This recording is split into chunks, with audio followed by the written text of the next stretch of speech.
Jésus, ce matin, tu nous reconnaissons que tu es le plus grand. Nous voulons que tu parles à nos cœurs, que tu changes nos vies, que tu transformes nos destinées, que tu changes une famille.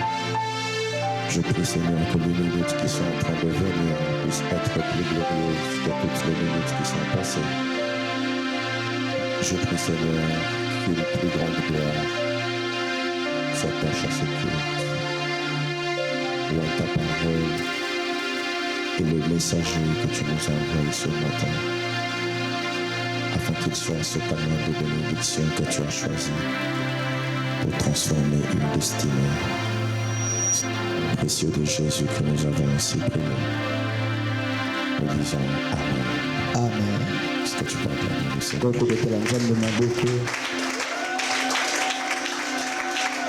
Merci. Tu peux reprendre place en saluant la personne qui a fait. Dis à ton voisin, Dieu va te faire beaucoup de bien. Dis-le-lui avec assurance. Parce que Dieu va. Alléluia. Amen. Quelqu'un dans la joie d'être là ce matin. Ta joie ressemble à la tristesse. Alléluia. Amen. Nous bénissons Dieu pour ce jour.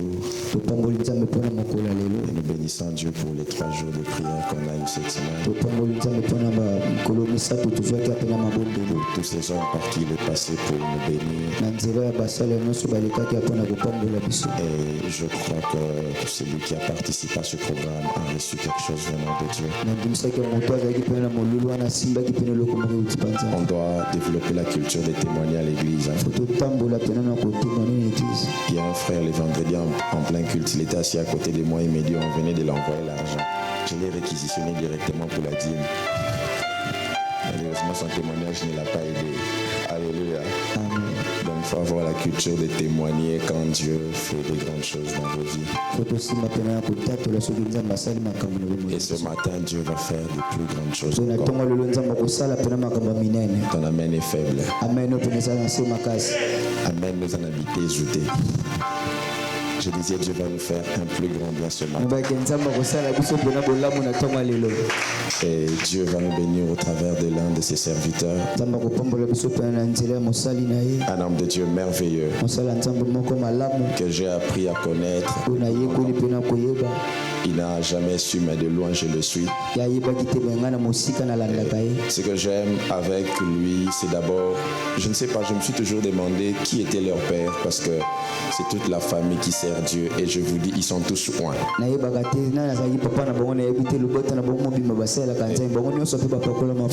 y a des merveilleux chanteurs, il y a des merveilleux prédicateurs. Même le plus jeune, Jonathan, il prêche comme pas possible. Je me suis toujours posé la question, leur papa était qui? Qui puisse donner naissance aux enfants si puissants comme ça. Et je bénis Dieu pour sa vie et pour son ministère. On n'attendra pas qu'il soit dans un cercueil pour le dire. Il est une grande bénédiction pour l'Église. Il est le responsable de la jeunesse à la génération Joël que dirige le prophète Jogras. Et il fait un merveilleux travail. Et je crois que si Dieu l'a envoyé ce matin, c'est parce qu'il veut bénir ta vie. Alléluia. Amen. C'est la première fois, mais ce n'est pas la dernière fois. Alors j'aimerais que ta réception de sa personne la première fois puisse lui donner l'envie de revenir la seconde. Alors est-ce qu'on peut honorer la présence de l'homme de Dieu alors qu'il avance?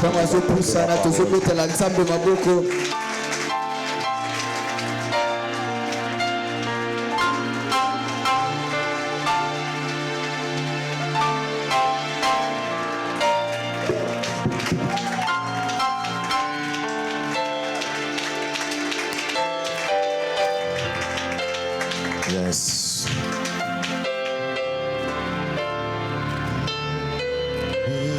Je t'aime. Je t'aime. je t'aime. Tu peux garder la même mélodie, mon frère. Oui, je t'aime, mon Jésus. Oui, je t'aime. Oui, je t'aime. Oui, je t'aime. Oui, je t'aime. Oui, je t'aime, mon Jésus. Oh oui, je t'aime, Shekarabayasa. Oui, je t'aime. Oui, je t'aime, Sheladayasa Telemahasa. Je t'aime. Darababashata. Oui, je t'aime. La radémacha. Mon Jésus. Oui, je t'aime. Les kabayasés. Oui, je t'aime. Oui, je t'aime. Oui, je t'aime. Je t'aime, mon Jésus, fais-tes de beau sang. Père, nous te disons merci pour ta présence. Nous venons te dire que nous t'aimons ce matin. Nous venons te dire que tu es merveilleux. Nous venons te dire que tu es le plus précieux. Nous voulons te dire que tu es celui le plus pour nous. Nous voulons te dire que sans toi nous ne sommes rien. Nous voulons te dire que tu es tout pour nous. Nous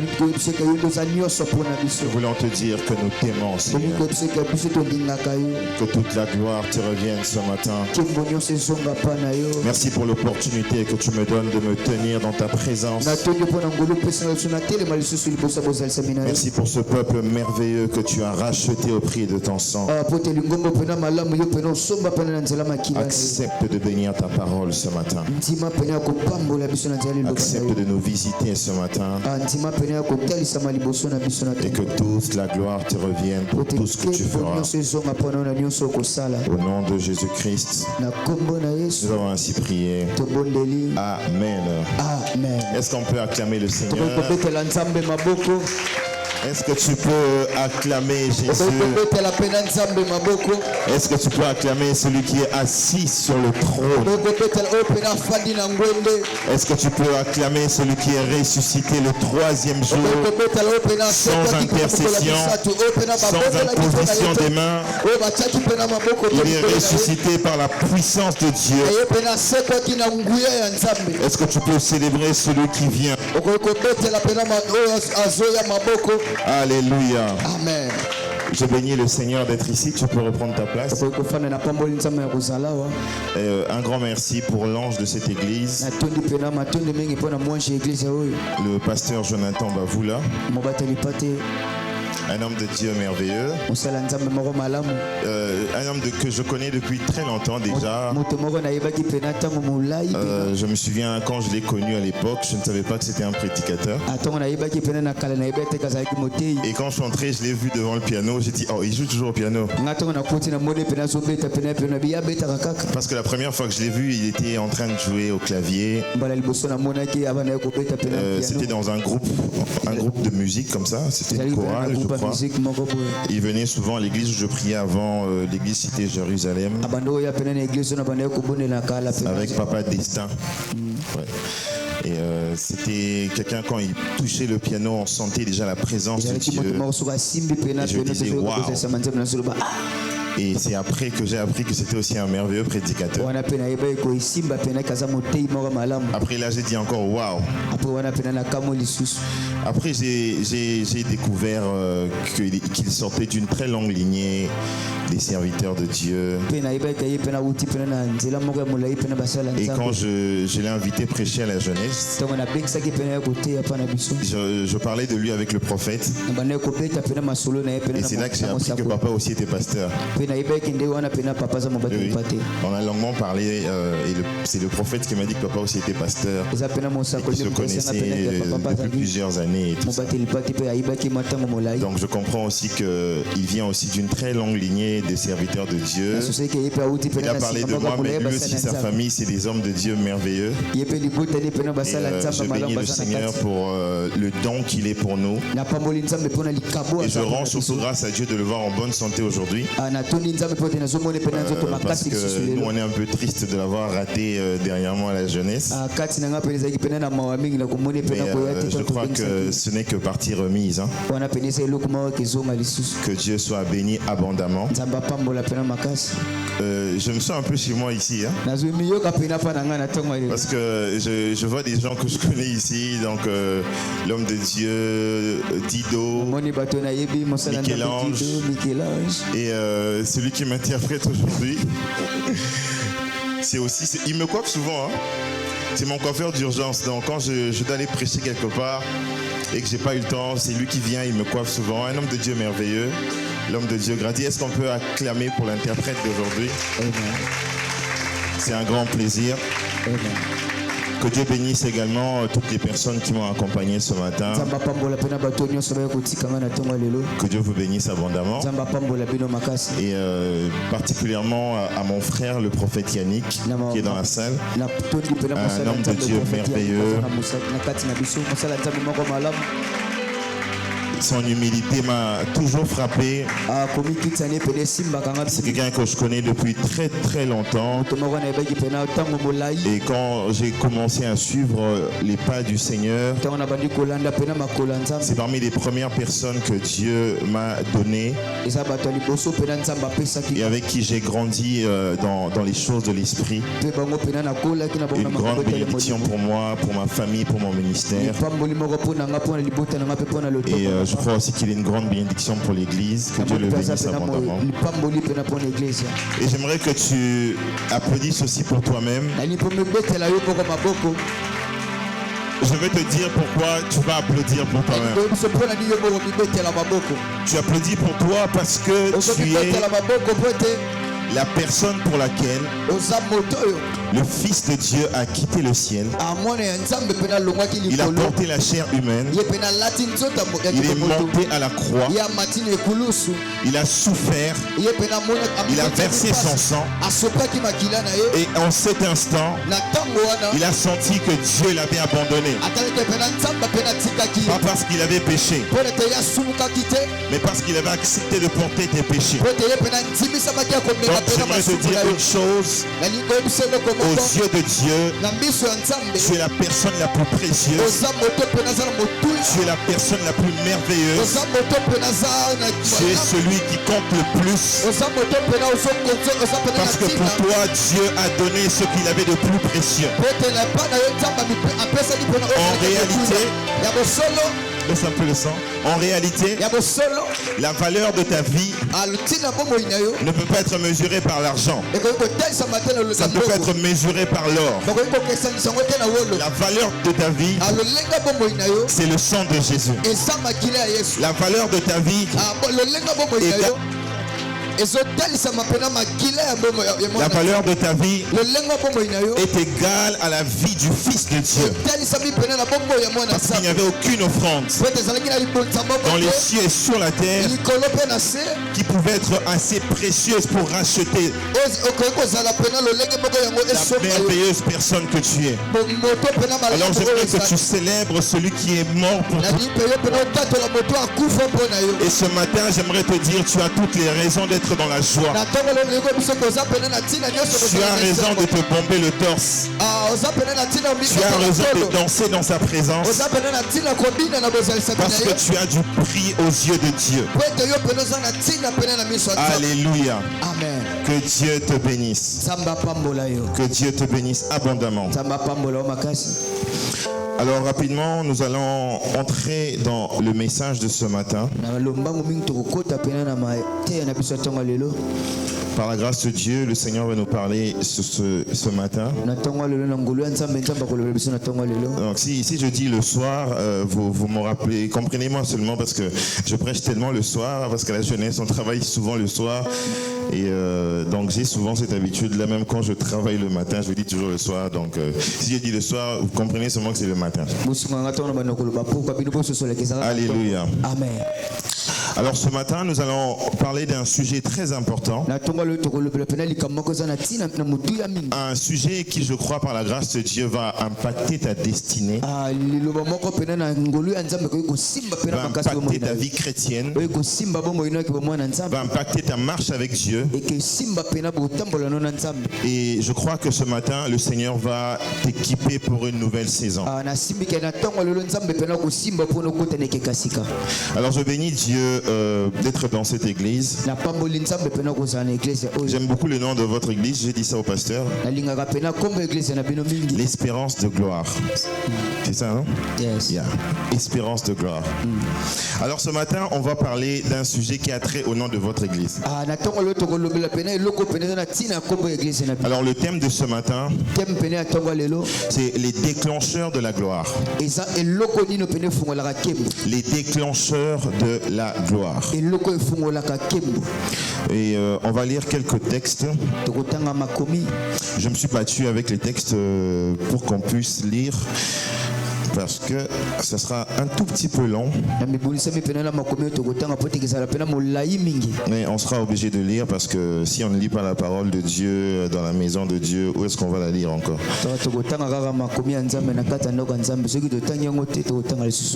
Donc on va prendre 1 Samuel. 1 Samuel au chapitre 16. 1 Samuel au chapitre 16. Et ensuite au chapitre 17, je ferai une lecture kangourou très rapidement. Alors je prends 1 Samuel chapitre 16. 1 Samuel 16.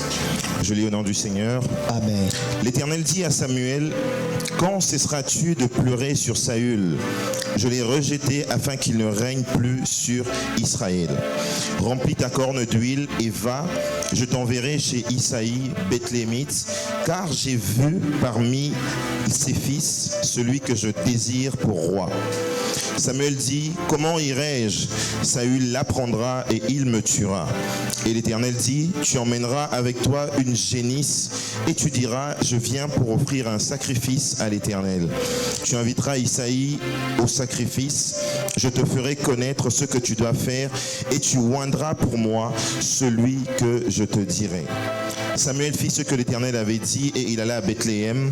Les anciens de la ville accoururent effrayés au-devant de lui et dirent: ton arrivée annonce-t-elle quelque chose d'heureux? Il répondit: oui, je viens pour offrir un sacrifice à l'Éternel. Sanctifiez-vous et venez avec moi au sacrifice.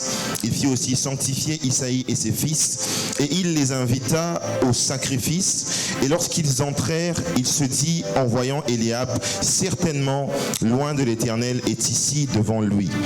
Et l'Éternel dit à Samuel: ne prends point garde à son apparence et à la hauteur de sa taille, car je l'ai rejeté. L'Éternel ne considère pas ce que l'homme considère. L'homme regarde à ce qui frappe les yeux, mais l'Éternel regarde au cœur. Isaïe appela Abinadab et le fit passer devant l'Éternel. Et Samuel dit: l'Éternel n'a pas non plus choisi celui-ci. Isaïe fit passer Shama et et Samuel dit: l'Éternel n'a pas non plus choisi celui-ci. Isaïe fit passer ses 7 fils devant Samuel et l'Éternel dit à Isaïe: l'Éternel n'a choisi aucun d'eux. Puis Samuel dit à Isaïe: sans cela tous tes fils.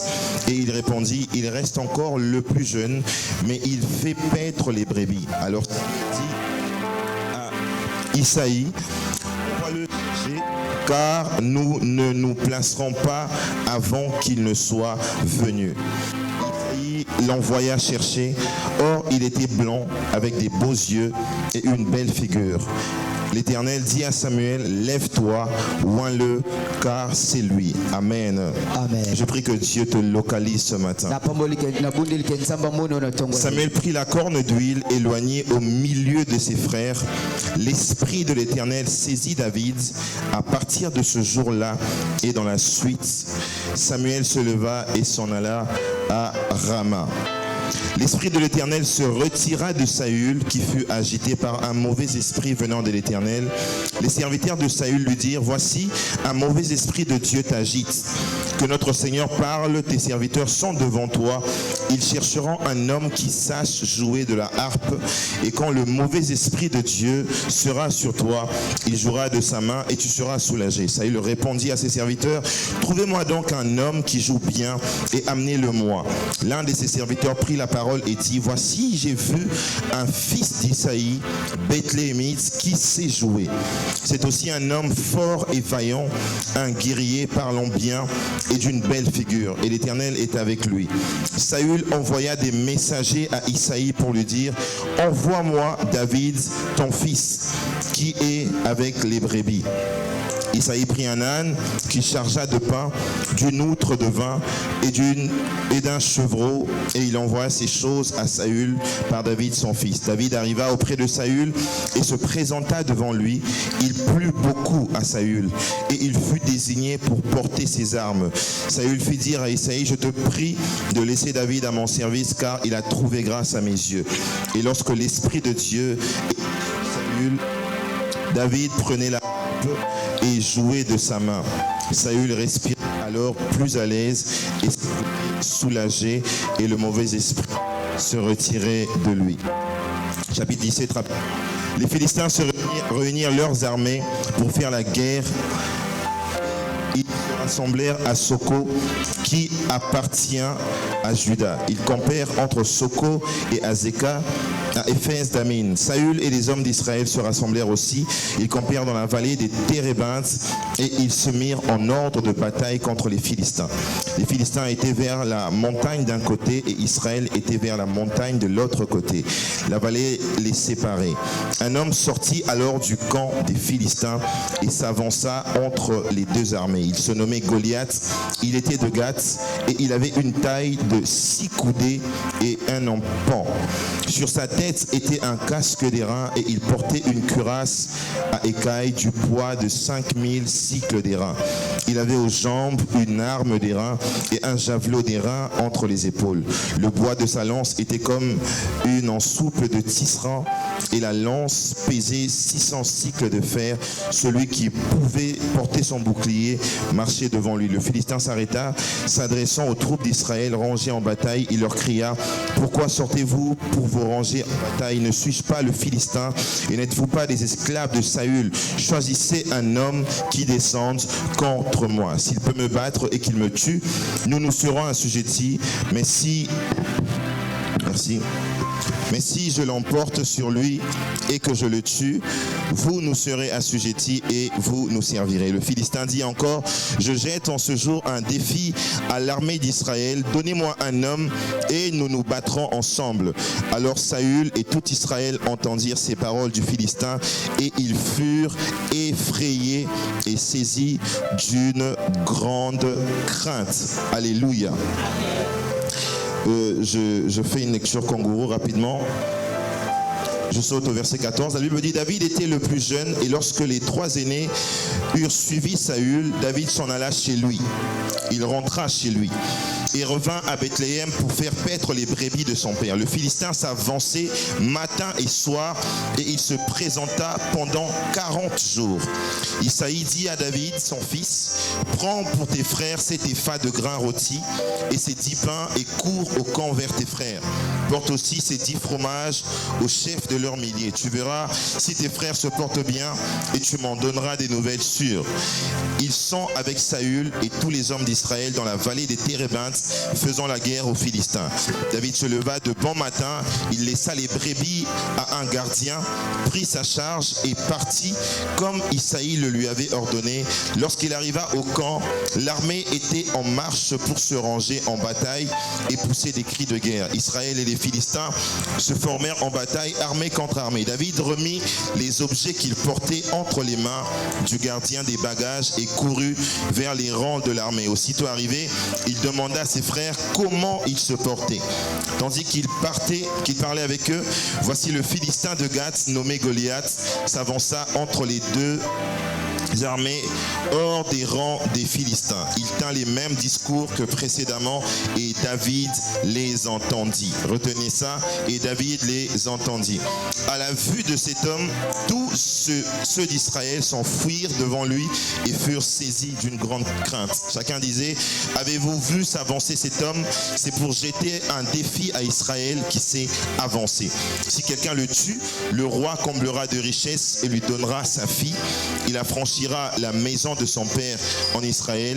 David dit aux hommes qui se trouvaient près de lui, que fera-t-on à celui qui tuera ce Philistin et qui ôtera l'opprobre de dessus d'Israël? Qui est donc ce Philistin? C'est un circoncis pour insulter l'armée du Dieu vivant.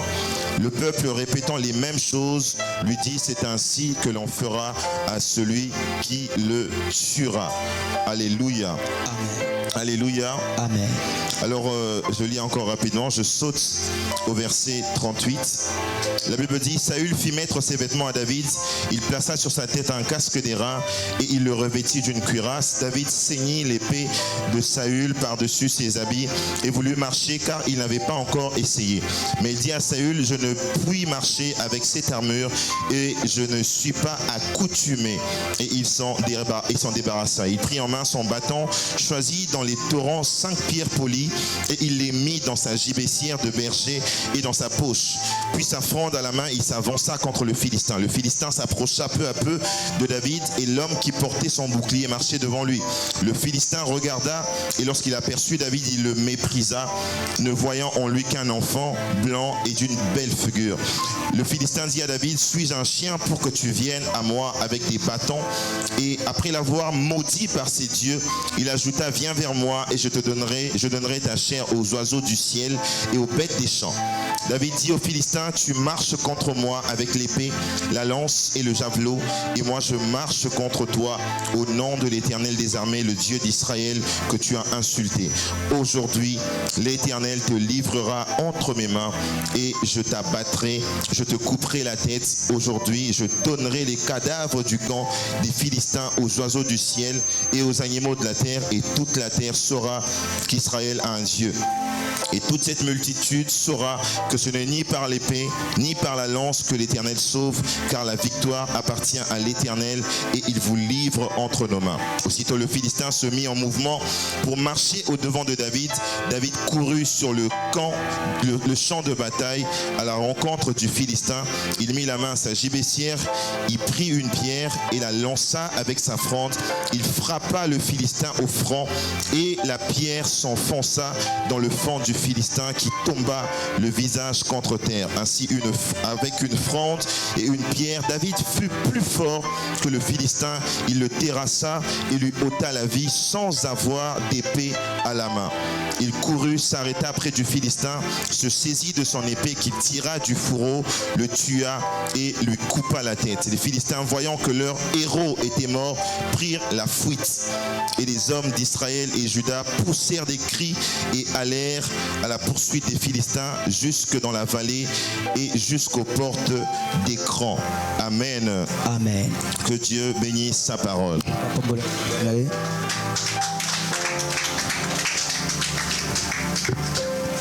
Alors, que Dieu Dieu bénisse sa parole. Ça fait du bien de lire la Bible comme ça. Parfois on lit des textes comme ça rapidement. Mais pour mieux comprendre, parfois il faut lire longtemps. Et j'encourage les gens à lire la parole de Dieu. C'est tellement merveilleux. Alors ce matin, nous parlons des déclencheurs de la gloire de Dieu. Lorsque vous voyez ce que signifie la gloire de Dieu dans la Bible, dans l'Ancien Testament, la gloire de Dieu est définie comme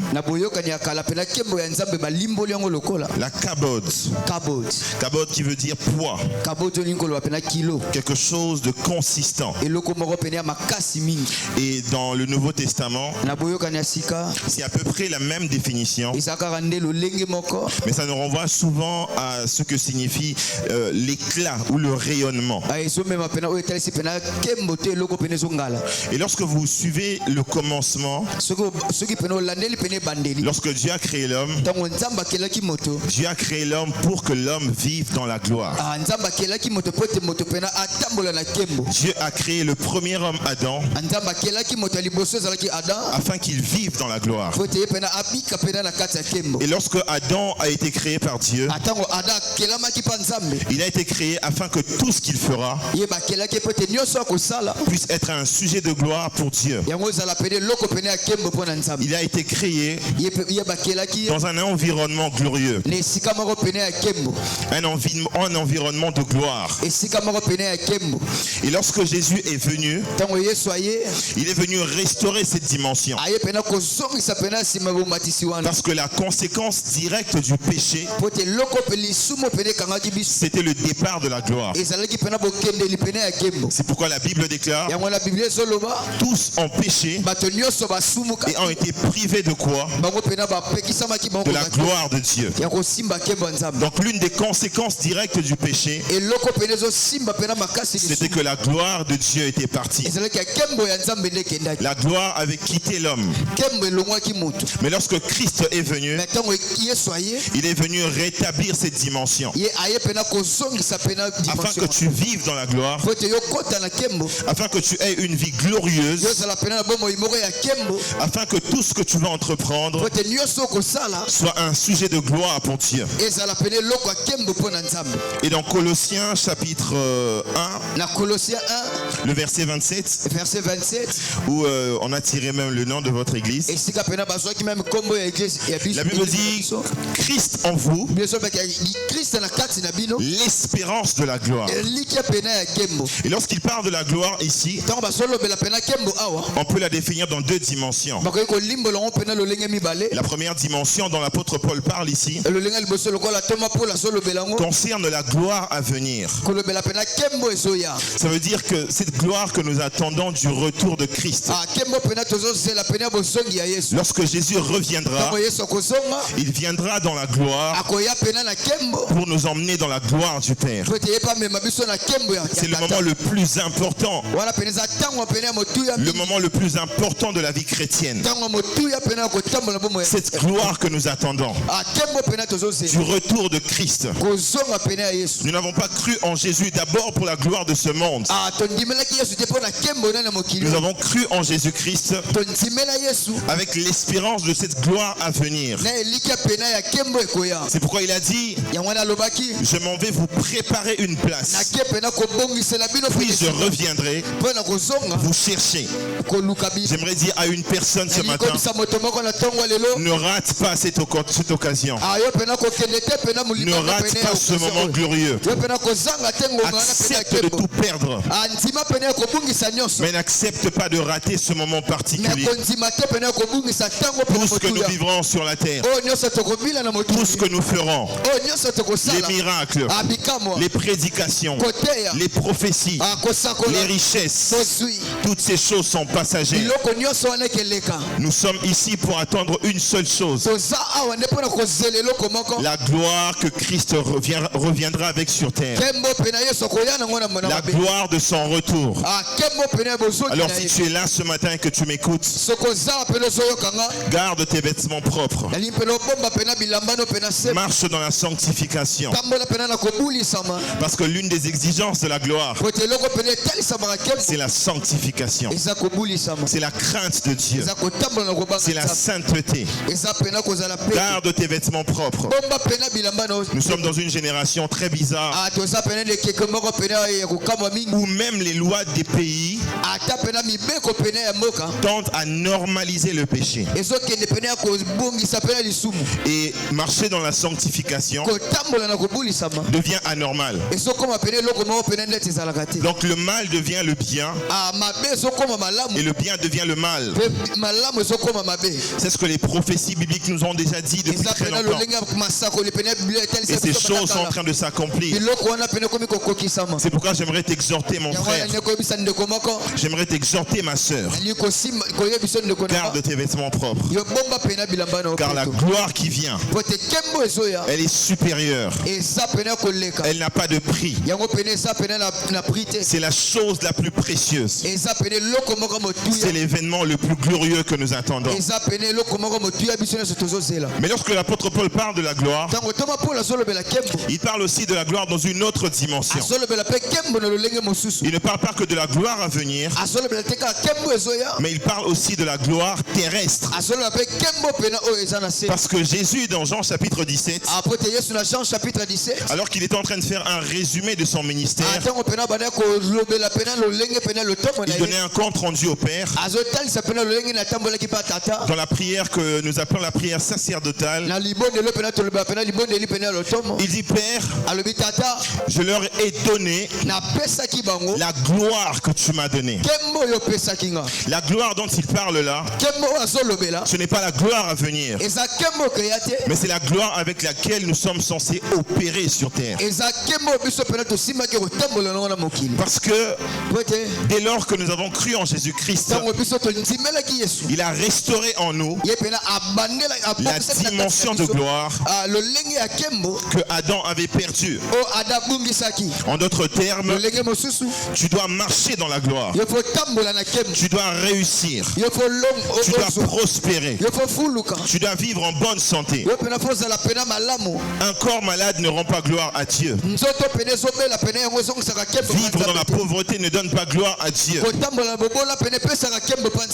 Et lorsque tu vis la gloire de Dieu, la gloire de Dieu s'occupe de résoudre ce genre de problème. Lorsque tu marches dans la gloire de Dieu, ton corps est en bonne santé. Tu réussis dans ce que tu entreprends. La main de Dieu est sur toi. Tu prospères dans tout ce que tu fais.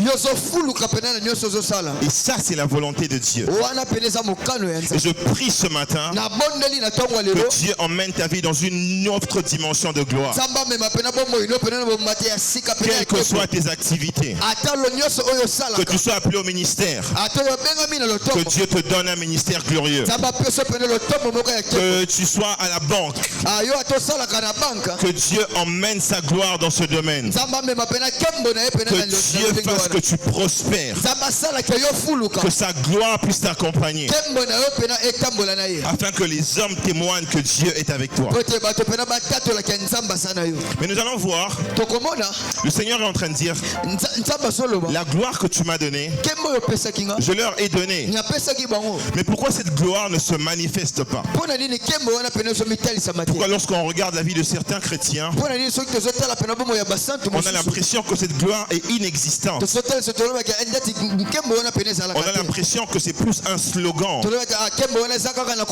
qu'une réalité, alors que la parole de Dieu est vivante. En d'autres termes, elle doit produire des effets dans ta vie. Elle doit emmener des résultats concrets dans ta vie.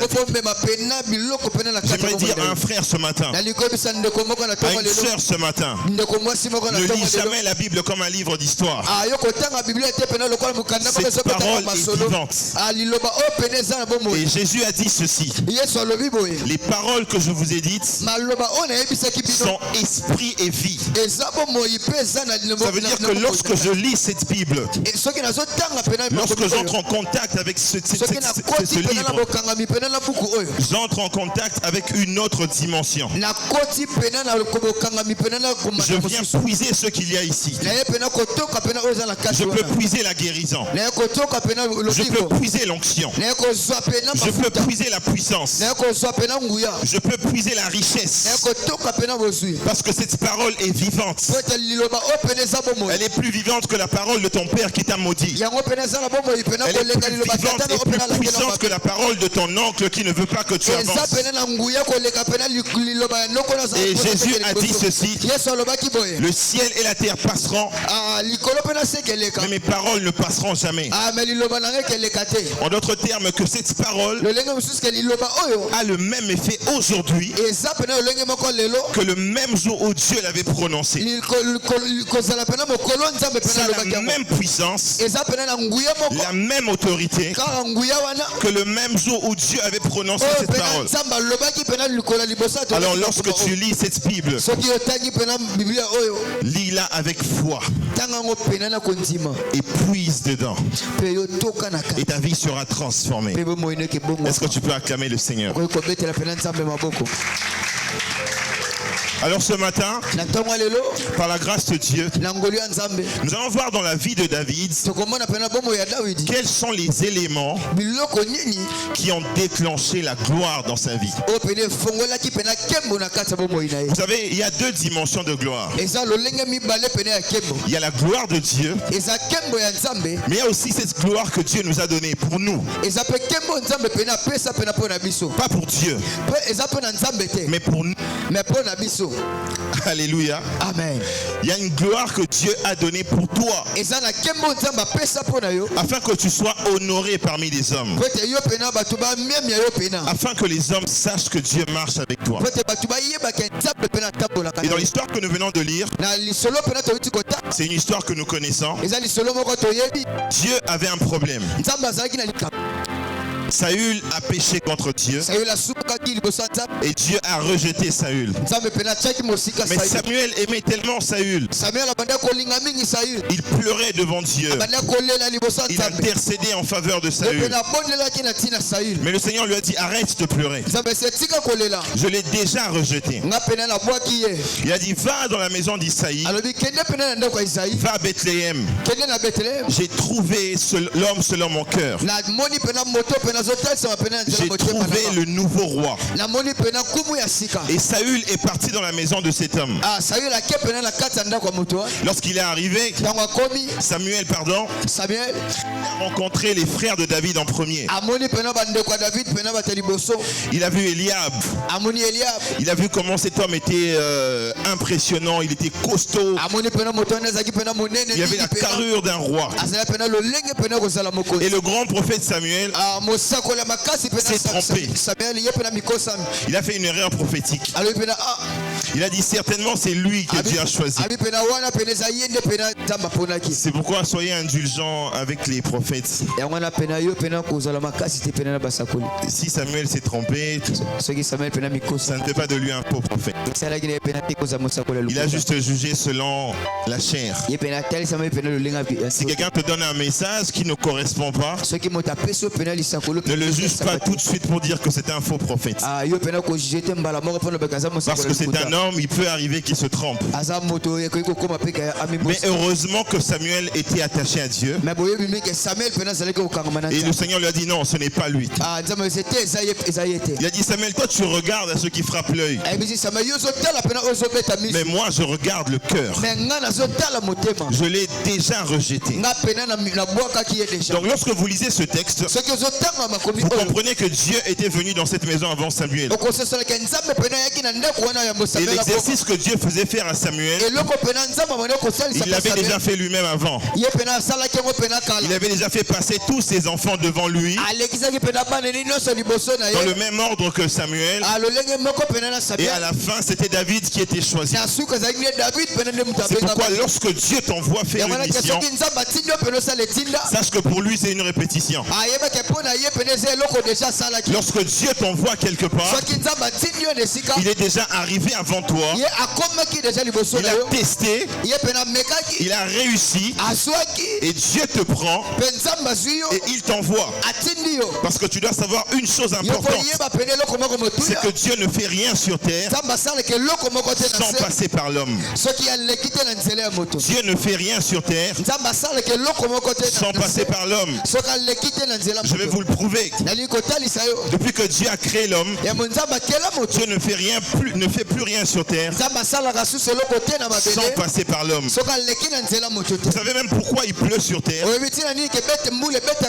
La Bible déclare dans Genèse au chapitre 2 que lorsque Dieu a créé les arbres, il n'y avait pas de pluie sur terre parce qu'il n'y avait encore aucun homme pour cultiver la terre. Donc Dieu attendait même que l'homme vienne sur terre pour commencer à envoyer la pluie, pour commencer à travailler la terre. Les hommes ont commencé à pécher au temps de Noé. Dieu s'est fâché. Mais au lieu que Dieu vienne détruire la terre directement, il vient d'abord chez Noé. Il dit Noé, je vais détruire la terre. Voilà ce qu'on va faire. Tu vas construire l'arche. Et ensuite moi je vais détruire. Avant que Dieu détruise, il passe par l'homme. Dieu veut détruire Sodome et Gomorrhe. Mais il ne va pas directement détruire Sodome. Il vient d'abord voir Abraham. Il dit Abraham, j'ai un problème avec les gens de Sodome. Et je vais détruire Sodome. Qu'est-ce que tu penses? Et Abraham commence à parler avec Dieu. Il commence même à négocier avec Dieu. Et à cause d'Abraham, un homme et sa famille ont été sauvés. Et les anges n'ont pas frappé jusqu'à ce que cet homme était sorti. Dieu veut sauver les enfants d'Israël. Il dit à Moïse, j'ai vu la souffrance de mon peuple et je suis descendu pour le sauver. Après il dit à Moïse, va. Mais tu es descendu.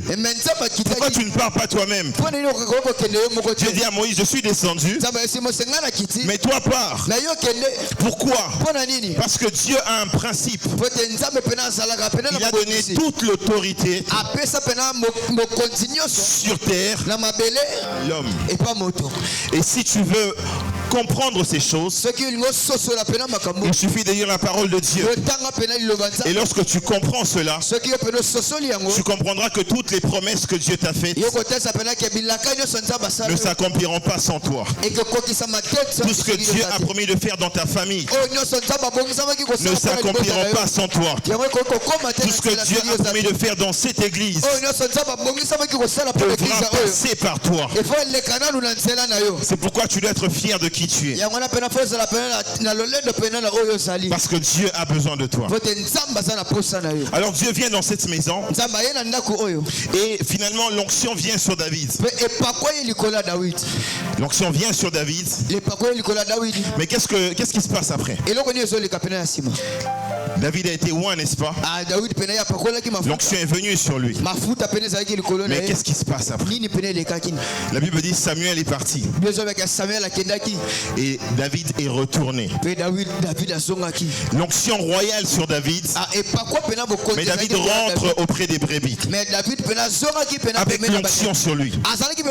Il continue de faire le travail qu'il faisait. Il gardait les troupeaux, les chèvres, les brebis de son père. Mais avec l'onction. Ça me rappelle quelqu'un ce matin. Ça me rappelle toi. Un jour tu étais quelque part en prière. L'onction est venue sur toi. Tu es peut-être tombé. Tu as commencé à parler en langue. Tu as reçu quelque chose. Et après ce jour-là, je suis sûr que tu pensais déjà que des foules allaient commencer à te suivre. Que des grandes choses allaient déjà commencer pour toi. Mais après, qu'est-ce qui s'est passé? Tu es retourné à la maison et on t'envoyait même par ton père, par ta mère. Qu'est-ce que la bassagna? Mais l'onction est sur toi. Mais l'onction est sur toi. David est rentré. Il est rentré dans la forêt. Mais il était devenu ce jour-là le futur roi. L'onction était déjà sur lui. Je me pose la question. Pourquoi David n'a pas commencé à voir des résultats directement? Pourquoi David n'a pas été connu en un coup? Pourquoi? Parce que l'onction cherchait une chose. Je peux vous dire une chose. Est-ce que vous voulez entendre ça? Vous savez que l'onction en réalité ne déclenche pas la gloire. Ça peut vous choquer, hein? L'onction en réalité ne déclenche pas la gloire. C'est comme ça que j'aimerais déjà donner le premier déclencheur de la gloire. C'est les problèmes. Le premier déclencheur de la gloire, c'est les problèmes. Demandez à Jésus. Il était oint, rempli de feu. L'Esprit sans mesure sur lui. Mais personne ne le connaissait. Mais quand est-ce que la gloire a commencé à se manifester? Quand est-ce que la gloire a commencé à se manifester? La Bible dit un jour Jésus a été invité dans une fête de mariage. Il était assis ce jour-là. Et il était là comme tout invité. Jusqu'à ce qu'un problème arrive. La Bible déclare que dans cette fête, il n'y avait plus de vin. Et sa mère qui le connaissait, qui savait qui il était, qui savait de quoi il était capable, est venue vers Jésus. Elle a dit, ils n'ont plus de vin. Ils n'ont plus de vin. Il dit, Jésus, il y a un problème ici. Dans cette fête, il n'y a plus de vin. Et la Bible dit que Jésus, vous savez ce qu'il lui a dit, femme, qu'y a-t-il entre toi et moi? Mon heure n'est pas encore venue. La gloire ne s'est pas encore manifestée. Mais la gloire était obligée de se manifester ce jour-là. À cause d'une chose, c'est que l'onction était face à un problème. En d'autres termes, la formule de la manifestation de la gloire, je pourrais l'écrire: gloire égale onction plus problème. Et lorsque Jésus donne l'instruction, ils ont fait ce qu'ils ont fait et il a transformé l'eau en vin. La Bible donne un détail important. La Bible dit que ce jour-là, il manifesta sa gloire. Et ses disciples qui marchaient déjà avec lui crurent en lui. Il manifesta sa gloire. Quand est-ce qu'il manifesta sa gloire? Face à un problème. Et lorsque vous suivez la vie de David, c'est exactement ce qui se passe. L'onction vient sur David, mais l'onction cherche des problèmes. Des problèmes à résoudre. Et le premier problème qui commence, c'est que la Bible dit que Saül était agité par un esprit mauvais. Il n'était pas à l'aise, il ne dormait pas bien. Et comme l'onction était sur David, l'onction a commencé à faire rayonner David. Et tout de suite, on a cherché un homme qui devait apporter la solution. Et le premier nom qui est cité, c'est David. On a dit, je connais quelqu'un C'est un fils d'Isaïe. Il est fort. Il est beau. Il joue bien à la harpe. Et j'aime le dernier détail. L'Éternel est avec lui. Et la Bible dit que ce jour-là, David a quitté la maison de son père et sorti derrière les troupeaux. Et il est entré dans le palais du roi. L'onction qui était sur lui a cherché un problème à résoudre dans l'endroit où il devait aller. C'est pourquoi j'aimerais dire à une personne: ne fuis pas les problèmes.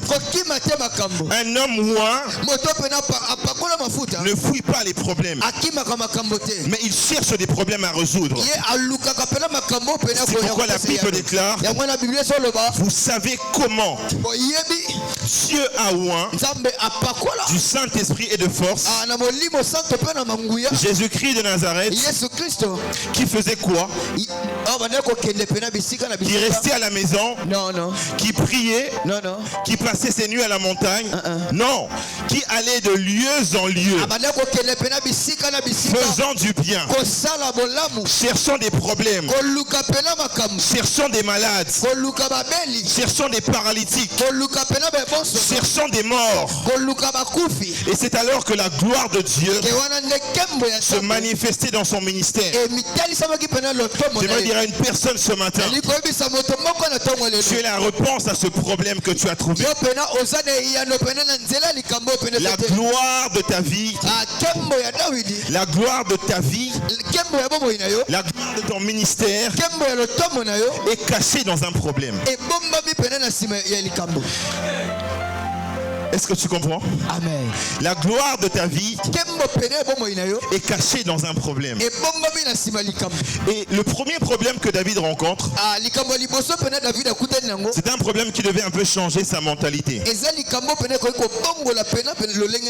David doit être roi, mais David est habitué aux chèvres et aux brebis. Il doit entrer dans la cour du roi. Mais comment entrer dans la cour du roi? Dieu crée un problème dans la maison de Saül,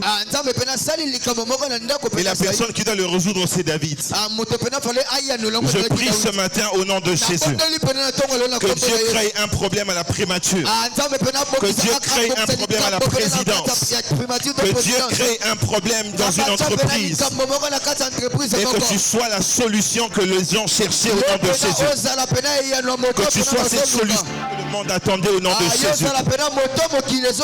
Si tu le reçois, que cela s'attache à ta vie au nom de Jésus. Et lorsque David entre dans le palais du roi, il commence à apprendre comment un roi parle, comment le roi se met, comment le roi reçoit, comment le roi s'habille. Sa mentalité commence à changer. Mais c'était la première étape. Quand il a fini cette école-là, la Bible déclare, il est rentré chez lui à la maison. Parfois il arrive que l'onction de Dieu vienne sur toi et tu commences à vivre comme les avant-goûts de la gloire que Dieu avait prévue. Tu commences à vivre comme des premiers avant-goûts. Tu entres dans la maison du roi, mais tu n'entres pas encore comme roi. Tu entres comme un joueur de harpe. C'est juste pour apprendre. C'est juste pour avoir des leçons. C'est juste une étape de préparation. Dieu est en train de te préparer à une étape. Et lorsque tu as fini d'apprendre, tu as l'impression que la porte se referme. Et c'est arrivé à plusieurs ici. Dieu t'a visité un moment. Tu as eu un travail. Ça a commencé. Tu pensais que c'était le travail où tu allais rester longtemps. Mais à peine 1 année, 2 ans, tu n'es plus là. L'entreprise ferme. Où on te dit il n'y a plus de place pour toi ici. Et après tu commences à te poser la question. Est-ce que la prophétie que le pasteur Jonathan avait donnée était vraie? Je suis encore rentré au chômage. À peine 2 ans seulement. À peine 1 année seulement. J'aimerais dire à un David ce matin, ce n'est qu'une première étape. Ce n'est qu'une première étape. Prépare-toi à une autre étape qui est en train de venir. Et Dieu renvoie David à la maison. Il continue à paître les troupeaux avec l'onction royale sur sa tête. Et qu'est-ce qui se passe après? Dieu crée un autre problème. La Bible déclare, un jour les Philistins se sont réunis comme ça. Ils ont dit on va attaquer Israël. On va faire la guerre à Israël. Et un homme s'est levé parmi les Philistins. Un géant, un homme puissant. La Bible dit que c'est un héros de guerre depuis sa naissance. Et tout Israël était effrayé devant lui. Même le roi Saül, il a lancé un défi. Il a dit prenez quelqu'un chez vous. On va même pas se battre armée contre armée. Ça sera un contre moi contre votre héros. Et la Bible dit que pendant 40 jours Goliath sortait matin soir. Matin soir. Quelle constance. Quelle fidélité. Le matin quand il s'est réveillé, il voyait Goliath.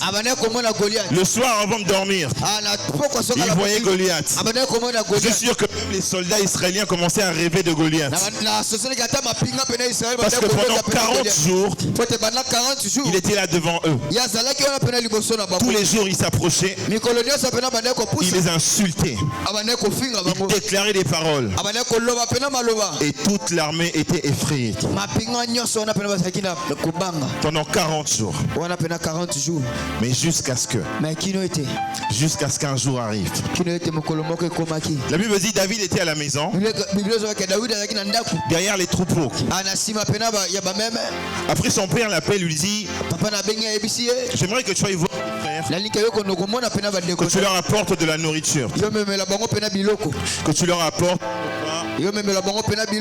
et prends de leurs nouvelles.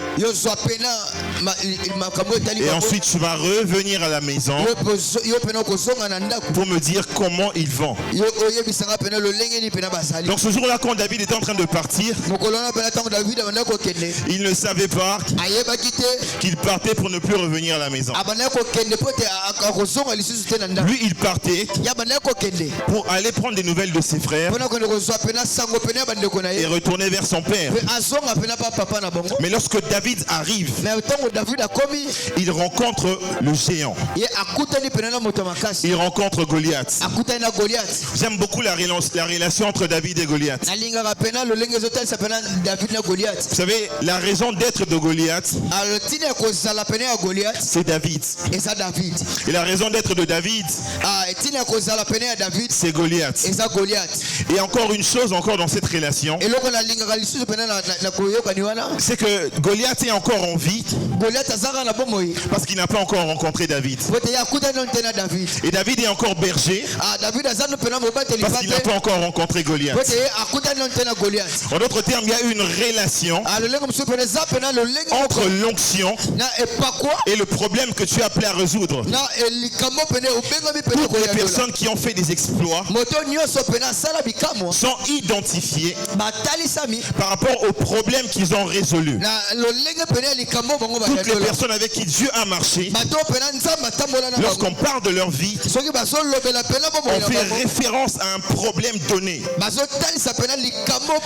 Qui est Moïse? Pourquoi Moïse est né? Parce qu'il y avait un peuple qui était en esclavage pendant 400 ans. C'est comme ça que le nom même de Moïse, le nom qu'on a collé à Moïse, fait référence à son appel.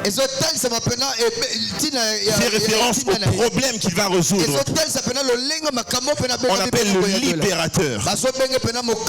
Parce que Moïse est né pour libérer Israël. Il est venu résoudre le problème de l'esclavage.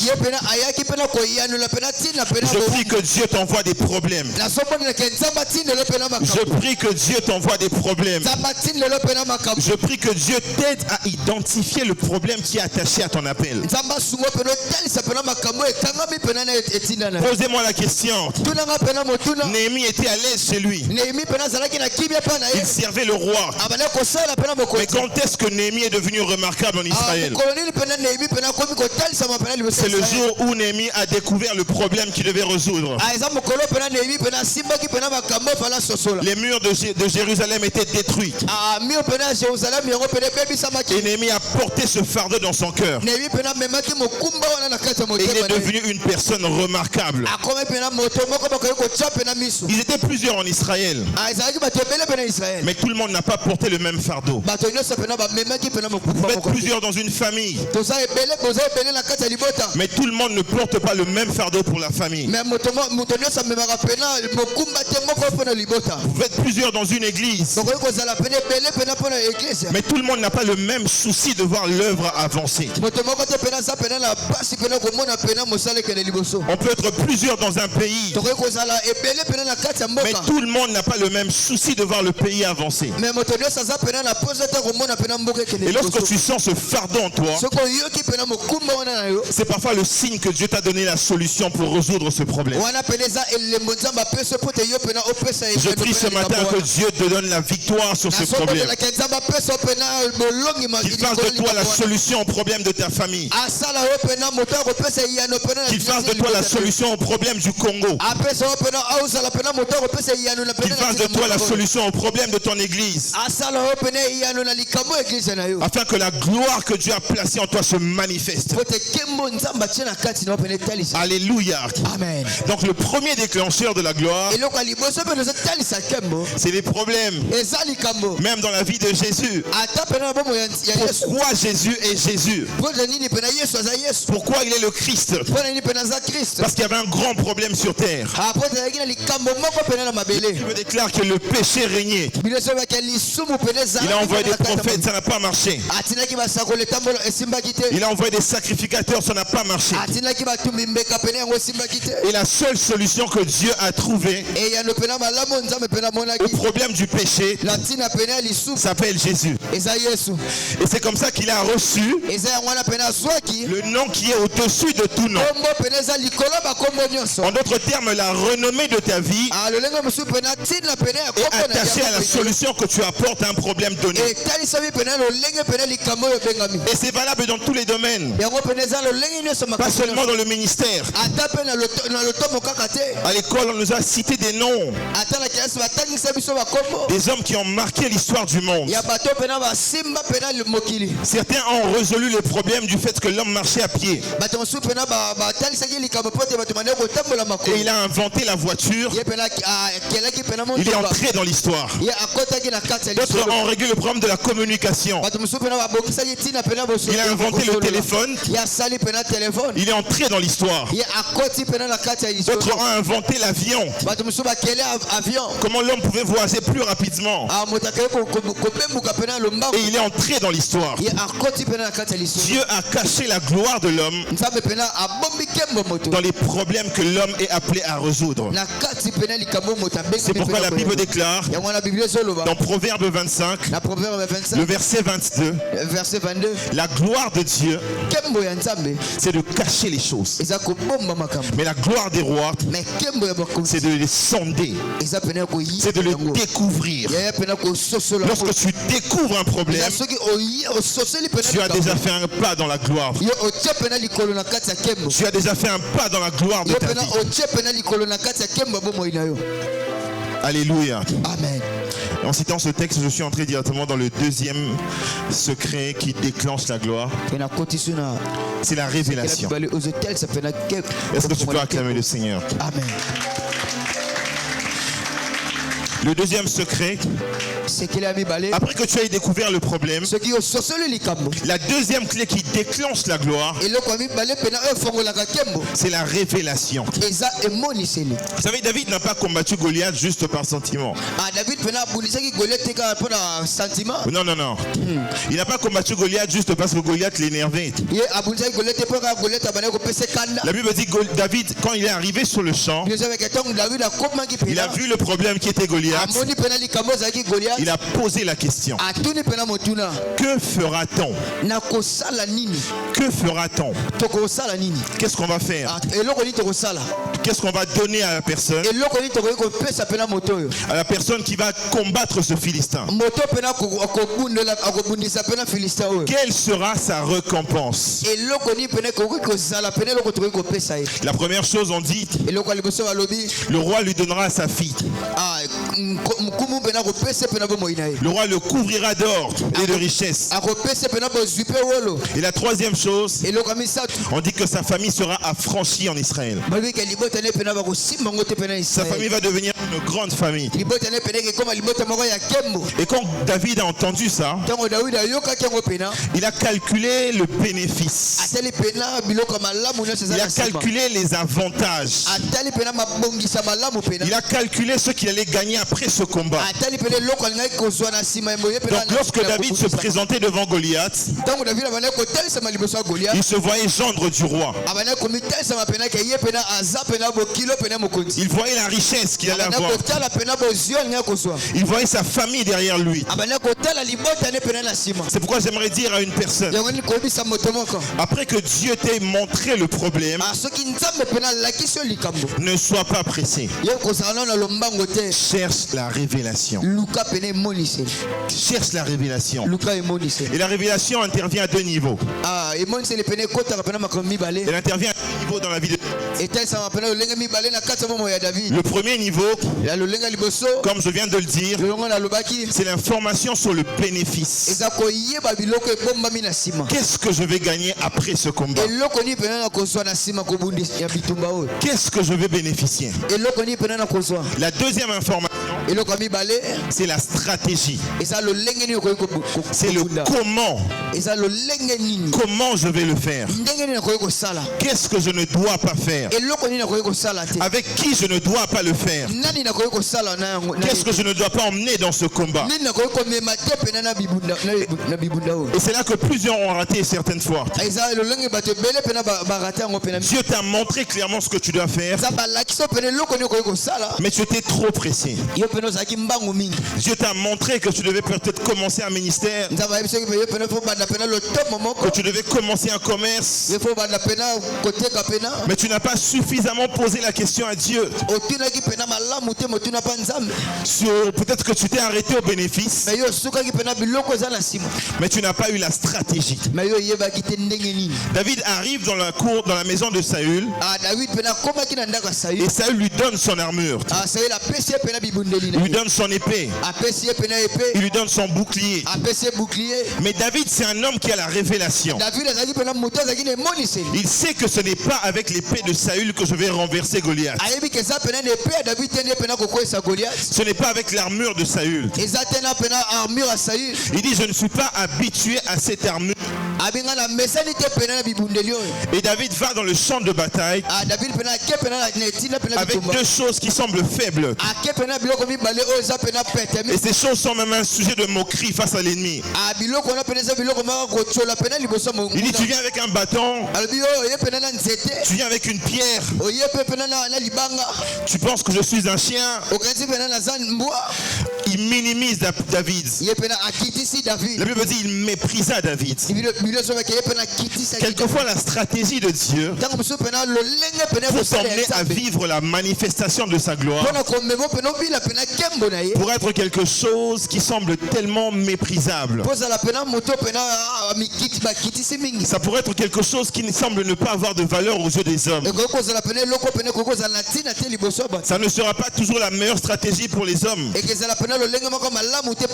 Les hommes peut-être te prendront pour un fou. Ils ne te comprendront pas.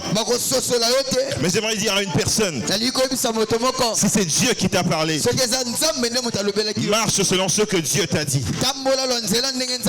Parce que Dieu cache toujours sa gloire. Il a caché la gloire de la délivrance d'Israël. Lorsqu'il envoie Moïse, il ne lui donne pas une armée, mais il lui donne un bâton. Il lui donne un bâton. Il ne lui donne pas une épée, il lui donne un bâton. C'est comme ça que la Bible déclare que Dieu a choisi les choses faibles de ce monde pour confondre les choses fortes. Et la Bible dit que la faiblesse de Dieu est plus forte que les hommes. La folie de Dieu est plus sage que les hommes. Alors j'aimerais dire à une personne, marche avec le Seigneur. Marche dans la révélation. Marche dans la révélation. La génération dans laquelle nous sommes est une génération qui a besoin de révélation. Si tu veux faire des exploits avec Dieu, cherche la révélation. Et l'apôtre Paul dit, je fais mention de vous dans mes prières. Je prie pour une chose importante. Il dit, je prie dans Ephésiens chapitre 1, à partir du verset 16. S'agissant de la gloire, il dit, je prie le Père de gloire, le Père de notre Seigneur Jésus-Christ,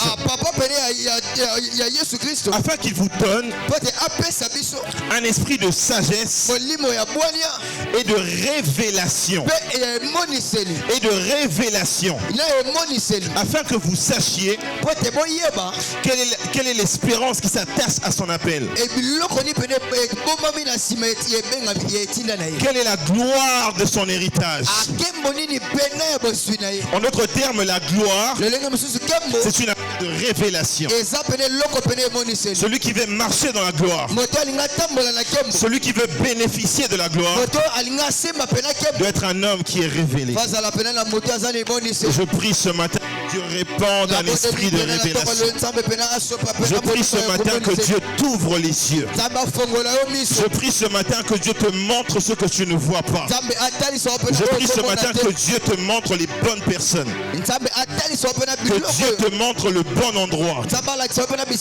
Que Dieu te montre le bon partenaire pour cette affaire. Que Dieu te donne la révélation. Lorsque tu marches dans la révélation, tu ne tâtonnes pas. La révélation te fait gagner du temps. La révélation te fait arriver là où tu dois être. La révélation te met au bon endroit, au bon moment, avec les bonnes personnes. Alléluia. Amen. Alléluia. Amen. Que l'esprit de révélation vienne sur toi ce matin au nom de Jésus. Que l'esprit de révélation vienne sur toi ce matin au nom de Jésus. Vous savez, la révélation, c'est quelque chose de puissant. Un homme qui a la révélation est un homme dangereux. Même l'esprit de mort a du mal à toucher un homme qui a la révélation. La Bible parle d'un homme qui s'appelle Siméon. Cet homme était fort avancé en âge. Il était vieux. Mais la Bible déclare que le Saint-Esprit lui avait dit, tu ne mourras pas tant que tu n'auras pas vu le Shiloh, le Messie, le Sauveur d'Israël. Siméon était très âgé. Il était vieux et La mort l'a cherché certainement plusieurs fois. Mais à cause de la révélation, Siméon a vu Jésus. Et lorsqu'il a vu l'enfant, il a dit maintenant je peux partir. Il a dit à la mort maintenant tu peux entrer. Parce que j'ai vu l'accomplissement. Je déclare que tu ne mourras pas. Je déclare que tu ne mourras pas. Tant que tu n'auras pas vu l'accomplissement de ce que Dieu t'a dit. À cause de la révélation que tu as. La révélation de ta destinée. La révélation de ton ministère. La révélation de ton mariage. Tu ne mourras pas sans avoir vu ce que Dieu t'a révélé. Au nom tout puissant de Jésus. C'est pourquoi le diable combat beaucoup ceux qui ont la révélation. Il cherche à vous fermer les yeux afin que tu sois aveugle. Que Dieu te fasse grâce ce matin. Et rapidement, la troisième chose, après la révélation, lorsque David a eu la révélation de ce qu'il devait faire, la Bible déclare que David est entré dans le champ de bataille. Et la troisième clé qui déclenche la gloire de Dieu, c'est la foi en action. La foi en action. D'ailleurs, si je pourrais définir la foi très simplement, la foi c'est l'action. La foi c'est l'action. Toute personne qui croit a une caractéristique. Elle agit. Elle passe à l'action. David ne s'est pas limité à identifier le problème. Il ne s'est pas limité à voir la révélation. Mais quand il a eu la révélation, il est passé à l'action. Malheureusement, dans cette génération, on a moins de David, on a plus de Gédéon. Vous savez la différence entre David et Gédéon? Gédéon rencontre Dieu de façon très spectaculaire. Pour David, Dieu envoie un prophète. Mais pour Gédéon, Dieu apparaît lui-même. L'ange de l'Éternel. Et qui était une figure de Christ dans l'Ancien Testament. Jésus se manifeste. Il apparaît à Gédéon. Il dit vaillant héros. Va avec cette force que tu as. Gédéon entend la parole, mais il ne part pas. Qu'est-ce qu'il fait? Il emmène une offrande. Il dit si vraiment c'est toi, le signe que je demande, attends que j'emmène l'offrande. L'ange dit ok, pas de problème, emmène l'offrande. Il emmène l'offrande.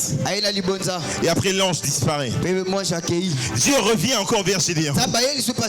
Il dit Gédéon, il définit l'offrande qu'il doit lui donner cette fois-ci. Et après il lui dit va briser l'autel de Baal qui est dans la maison de ton père.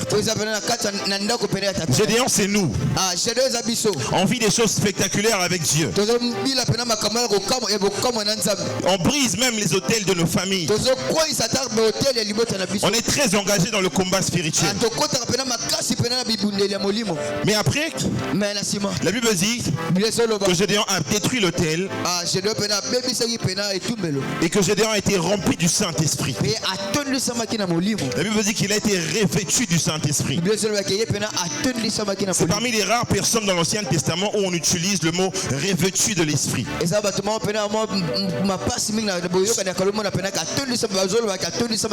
C'est Gédéon. Mais Gédéon ne part pas. Je lui dis va frapper Madian. Gédéon ne part pas. Gédéon dit à Dieu si c'est vraiment toi, et si vraiment tu seras avec moi, donne-moi encore un signe. Je lui donne le premier signe. Gédéon voit le signe de Dieu. Gédéon ne passe pas à l'action. Gédéon vient encore. Il dit Seigneur, le signe là c'était bon. Mais donne-moi encore un autre signe. Je dis ok, je te donne encore un autre signe. Et Gédéon ne part toujours pas. Gédéon demande un troisième signe. Et Gédéon ne part toujours pas. Vous savez quand est-ce que Gédéon est parti? La Bible déclare Dieu réveille Gédéon la nuit. Et il est arrivé dans les camps des Madianites. Et Gédéon a entendu le songe d'un des Madianites. Donc c'était deux soldats. Le premier a fait un songe. Il a vu une grosse boule de gâteau comme ça qui venait de détruire leur camp. Et l'autre a commencé à interpréter. Il a dit ce gâteau là c'est Gédéon. C'est lui, donc il va venir, va nous détruire. Et quand Gédéon a entendu ça, c'est alors que Gédéon est passé à l'action. Et ça c'est cette génération. On veut tellement écouter Dieu avant de faire quelque chose. Le pasteur Jonathan prie pour toi. Il te donne la révélation. Au lieu de passer à l'action, tu dis non, c'est pas suffisant. Il faut que j'aille voir le prophète Grâce Mwamba. Après tu vas voir le prophète Grâce Mwamba. Il te dit la même chose que le pasteur t'avait dit. Après j'ai dit bon, le prophète Grâce Mwamba ça va. Mais il faut que j'aille voir le prophète Grâce. Mais lui s'il me dit, c'est que c'est vraiment ça. Après tu vas voir PDG. Il te répète la même chose que le pasteur Jonathan et le prophète Grâce t'ont dit. Tu ne passes toujours pas à l'action. Tu restes toujours au même endroit. Et la conséquence, c'est que la gloire ne se manifeste pas. Après avoir entendu Dieu, il faut passer à l'action. David a été loin une fois. Il a rencontré Samuel une fois. Après il allait faire sa vie. Je n'ai pas vu David, avant de combattre Goliath, aller consulter Samuel. Je n'ai pas vu David, avant d'aller affronter Goliath, passer prier à la montagne. C'est comme ça que nous prions beaucoup. Nous faisons beaucoup de montagnes, mais on a peu de manifestations parce qu'il y a peu d'action. La puissance de Dieu se libère dans l'action. C'est pourquoi la Bible déclare et le Seigneur les accompagnait et confirmait la parole par les miracles. Si Pierre ne prêche pas, il n'y a pas de miracle. Si Pierre n'impose pas les mains, il n'y a pas de miracle. S'il n'y a pas d'action, il n'y a pas de manifestation. Ce soir, j'aimerais que tu commences à passer à l'action. Ce matin, j'aimerais que tu commences à passer à l'action. Qu'est-ce que Dieu t'a dit? Qu'est-ce que Dieu t'a dit de faire pour ta famille? Qu'est-ce que Dieu t'a dit de faire pour toi-même? Ne tarde pas. Les hommes qui ont la révélation, les hommes comme David, sont pressés de finir le problème. La Bible dit alors que Goliath était en train de marcher, David était en train de courir. Parce que David avait la révélation. Il savait qu'aujourd'hui je vais finir ce problème. Et la foi en action dans la vie de David se manifeste pas seulement par le mouvement, mais aussi par son langage, par sa déclaration. Comment tu parles à ton problème? Comment tu t'exprimes face à ton problème? David a dit à son problème, aujourd'hui je couperai ta tête. Aujourd'hui c'est la fin de ta vie. Aujourd'hui Dieu va me donner la victoire. Aujourd'hui, pas demain. Aujourd'hui. Comment tu parles à ton problème? Est-ce que tu as reporté l'achèvement de ton problème pour 2022? Alors que Dieu veut le faire aujourd'hui, est-ce que tu as reporté ce miracle pour 2023? Pourquoi ta foi a peur de dire aujourd'hui? Pourquoi ta foi a peur de prendre ce qui est au futur et de le ramener au présent? Libère le surnaturel par ta foi. Passe à l'action. Parle à ton problème. Déclare ce que tu vas faire. Et David a fait exactement à Goliath ce qu'il avait déclaré avant le combat. Qu'il te soit fait selon ta foi. Qu'il te soit fait selon ta foi. Qu'il te soit fait selon ta foi. La formule n'a pas changé. Jésus est le même. Il est ici ce matin. Il est en train de passer dans une rangée. Il est en train de dire à quelqu'un qu'il te soit fait selon ta foi. Ce que je suis en train de dire, je n'ai pas de problème pour te guérir. Je n'ai pas de problème pour te bénir. Le problème, c'est ta foi. Et David était un homme de foi. Lorsque tout le monde a vu Goliath, tout le monde a eu peur. Quand David a eu Goliath, il était en colère. Il a dit, je dois finir ce problème aujourd'hui. Est-ce que tu crois que Dieu peut visiter ta vie ce matin?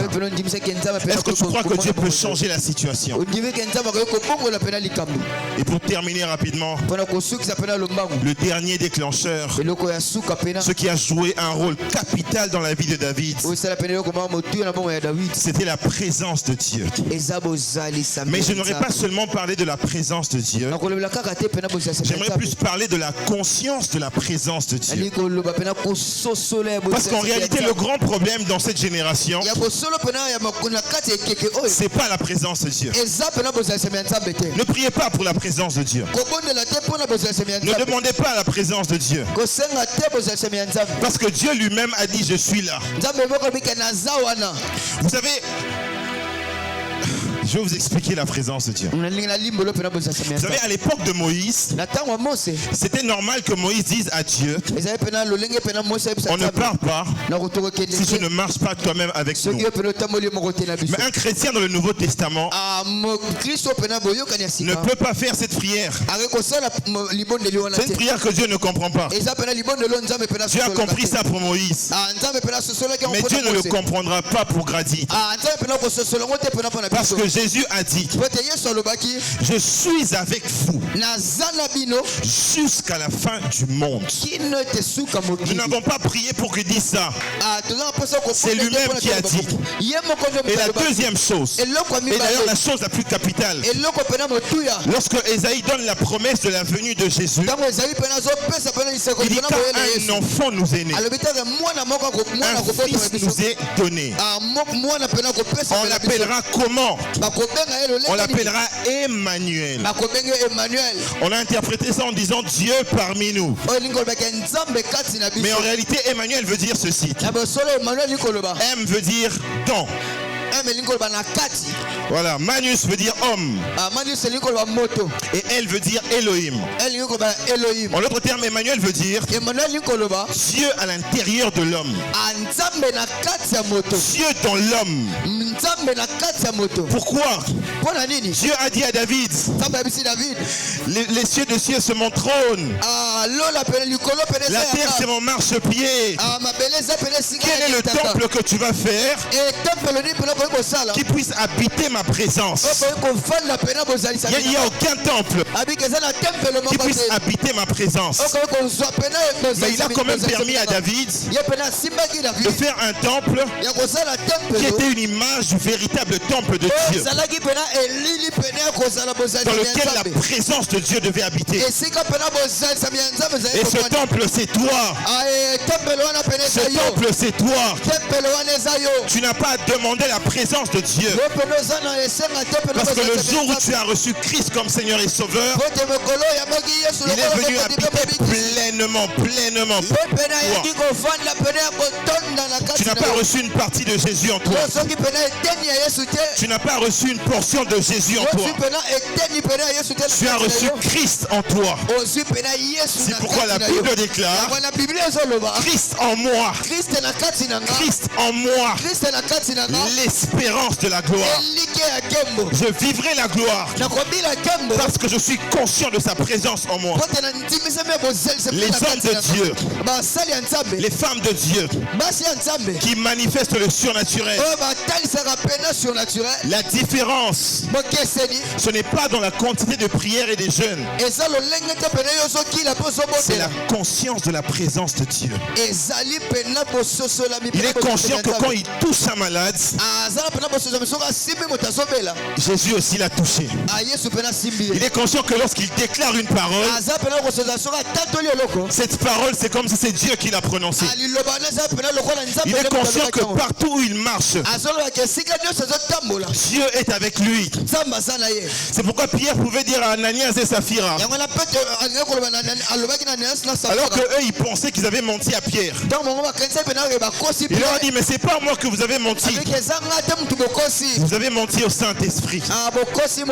Vous avez menti au Saint-Esprit. Parce que moi et l'Esprit de Dieu, nous ne faisons qu'un. Il habite en moi. Si tu m'as menti, tu as menti au Saint-Esprit. Quand tu me parles, tu parles au Saint-Esprit. Quand je te parle, c'est l'Esprit qui parle au travers moi. Ils étaient conscients de la présence de Dieu.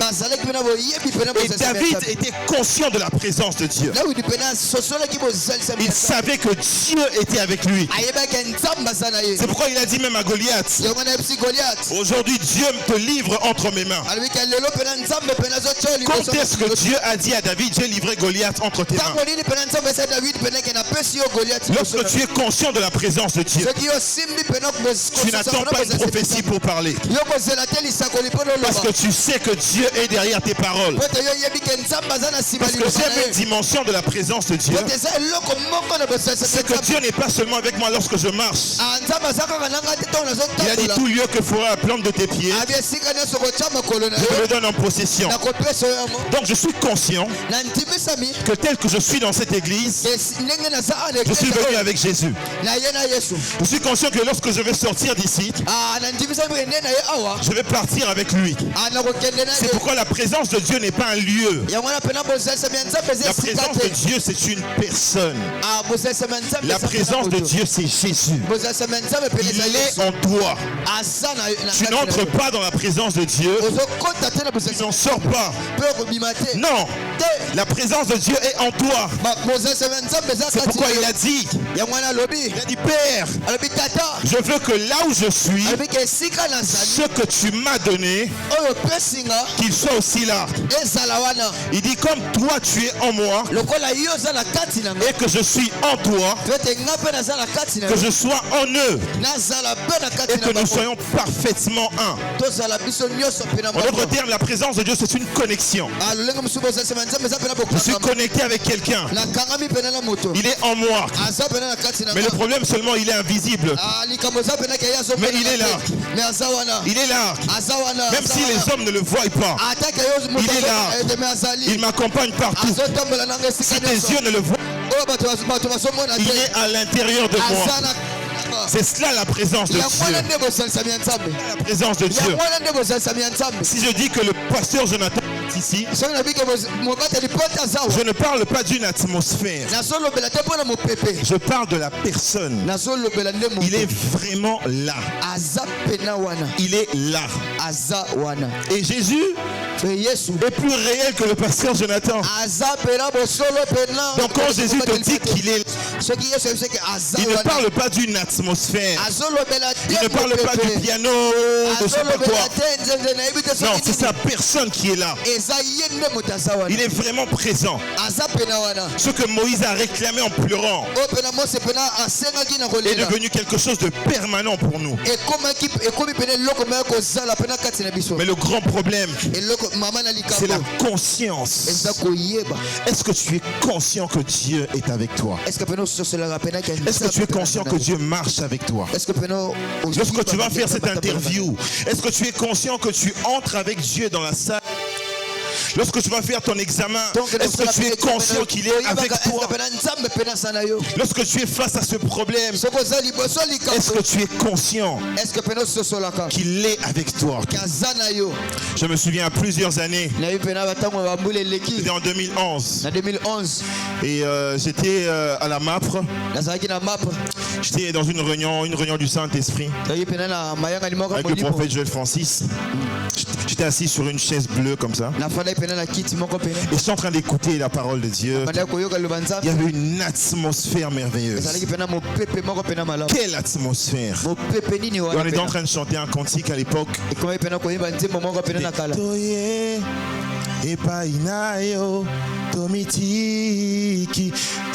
On a chanté ce chant pendant plus de 30 minutes. Il y avait une telle présence de Dieu. Et alors que j'étais assis sur la chaise où j'étais, j'étais en train de prier, j'étais en train de pleurer. À l'époque, je ne sais même pas si j'avais vraiment encore... Non, j'étais même pas encore baptisé. Mais le Seigneur était en train de me tirer vers lui. Et pendant que j'étais assis sur cette chaise, j'ai senti comme une main se poser sur mon épaule droite. Et la main m'a touché. Et il a fait ça. Et quand je me suis retourné, je pensais que c'était le voisin ou un protocole. Mais quand je me suis retourné, toutes les personnes qui étaient derrière moi étaient allongées par terre. Et je me suis un peu posé la question comme Jésus. Qui m'a touché? Qui m'a touché? J'avais senti le Seigneur me toucher ce jour-là. Et depuis ce jour-là, ma vie était transformée. J'ai commencé à avoir une soif de la présence de Dieu. J'ai commencé la Bible à comprendre. J'étais entré dans une autre dimension. Depuis ce jour-là, je ne sens plus. Je ne sens plus cette main me toucher. Vous savez pourquoi? Parce qu'il est en moi. Il est à l'intérieur maintenant. Il est à l'intérieur. Donc lorsque je touche, c'est lui qui touche aussi. Lorsque je parle, c'est lui qui parle aussi. Ce matin, j'aimerais que tu sois conscient de la présence de Dieu.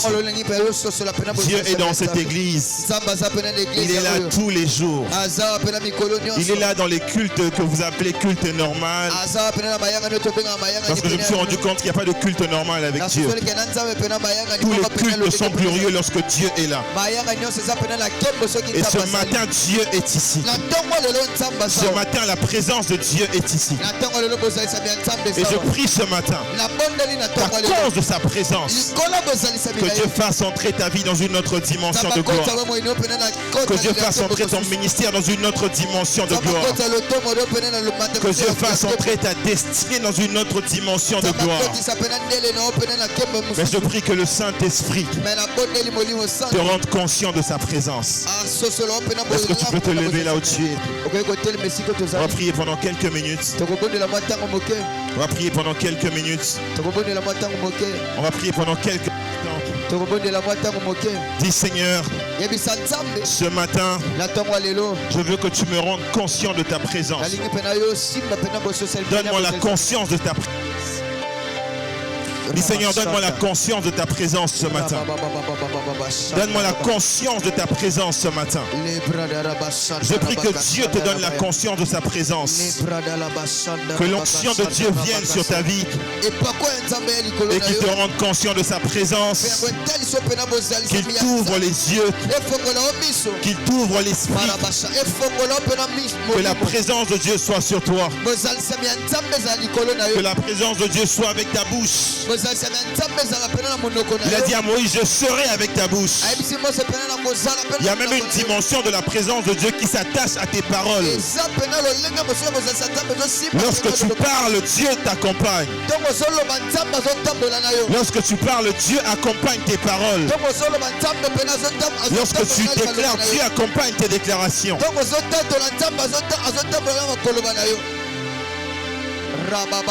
Que la présence de Dieu vienne sur toi. Si tu pries en langue, prie en esprit, prie en esprit.